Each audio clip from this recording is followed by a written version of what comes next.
Im zweiten Teil dieser Tour verlassen wir Italien, machen einen kurzen Abstecher nach Kroatien und fahren schließlich über Slowenien und Österreich zurück nach München. Viel Spaß!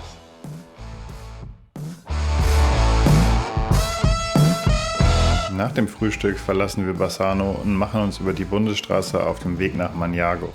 Die Stadt gilt als Messerhauptstadt Italiens. Wir müssen allerdings feststellen, dass man hier zwar schöne Taschen- und Küchenmesser kaufen kann, die Firmen aber vor allem Messer für den industriellen oder landwirtschaftlichen Gebrauch herstellen.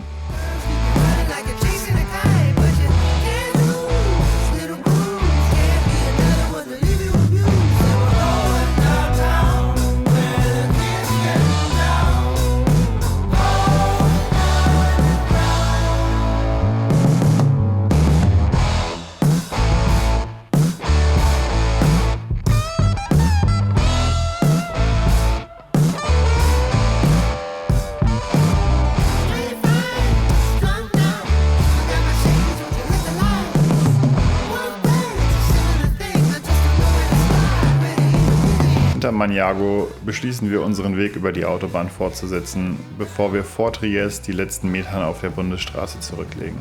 In Triest selbst kommen wir gerade noch rechtzeitig für ein spätes Mittagessen an der Promenade an.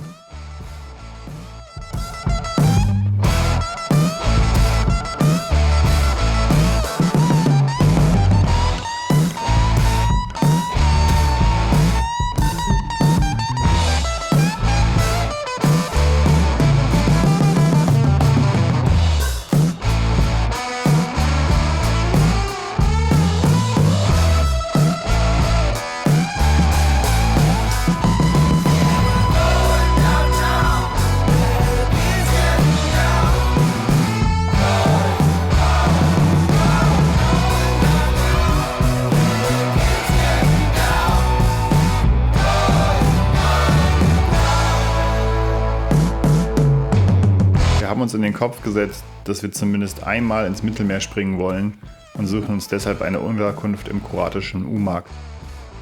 Die Fahrt dahin ist lang und außer einem kleinen Sprung ins Meer machen wir nicht mehr viel. Am folgenden Morgen machen wir uns wieder auf den Weg nach Norden. Obwohl wir extra einen kleinen Grenzübergang wählen, müssen wir trotzdem lange warten, bis wir wieder nach Slowenien gelassen werden.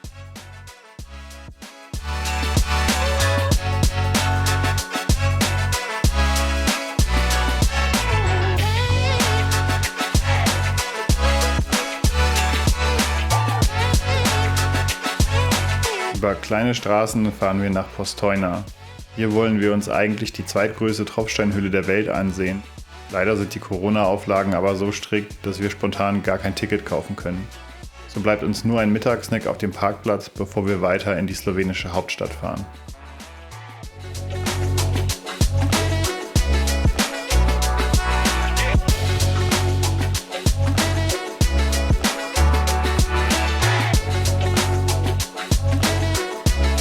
In Ljubljana tobt das Leben. Ganz anders als bisher auf dieser Reise merken wir hier von Corona nichts. Jeden Samstag findet auf dem Marktplatz ein Food Festival statt. Lauter Stände präsentieren hier Köstlichkeiten aus der ganzen Welt. Da wir unser Restaurant für den Abschluss aber schon gewählt haben, gibt es für uns nur ein Craft Beer.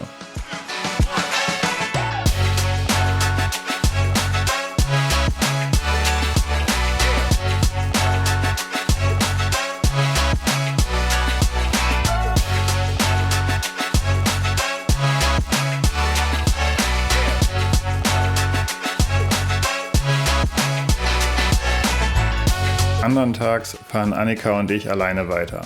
Unser Urlaub geht zu Ende und so lassen wir meine Schwiegereltern in Ljubljana zurück, die sich die Stadt noch länger angucken wollen.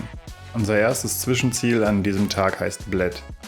Die Region mit seinem See samt Insel zählt zu den touristischen Highlights Sloweniens.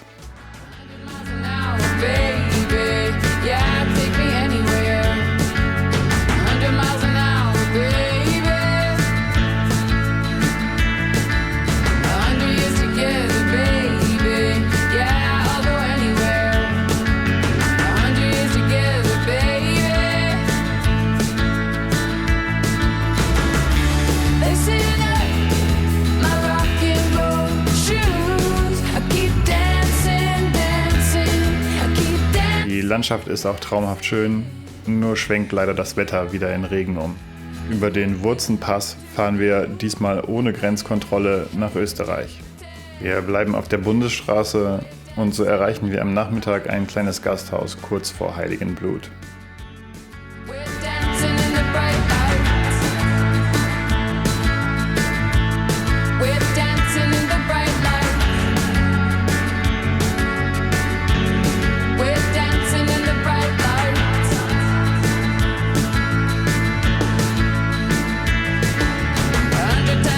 Das Wetter sieht immer noch recht mies aus, aber wir starten trotzdem dick eingepackt auf die Großglockner Hochalpenstraße in der Hoffnung, dass es vielleicht noch etwas aufklart.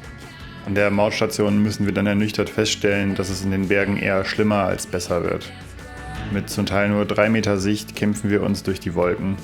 Da auch die Autos nicht mehr sehen, kommt es immer wieder zu knappen Situationen, wenn vor allem Autos rückwärts auf die Straße ausparken.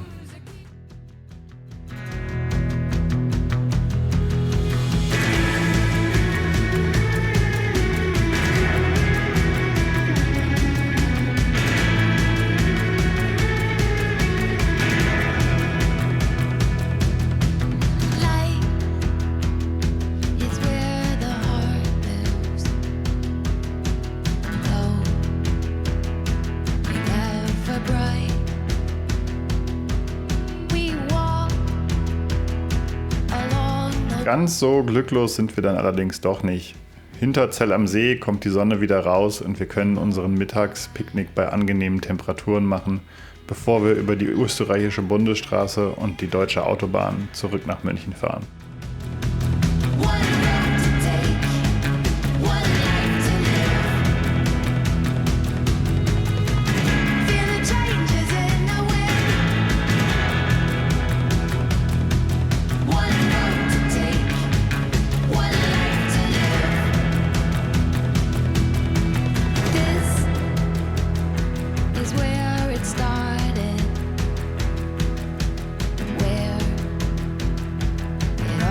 Ab nächster Woche geht es auf die letzte Tour aus dem Jahr 2020, nochmal nach Italien. Wenn es euch gefallen hat, like und subscribe und wir sehen uns nächste Woche. Ciao!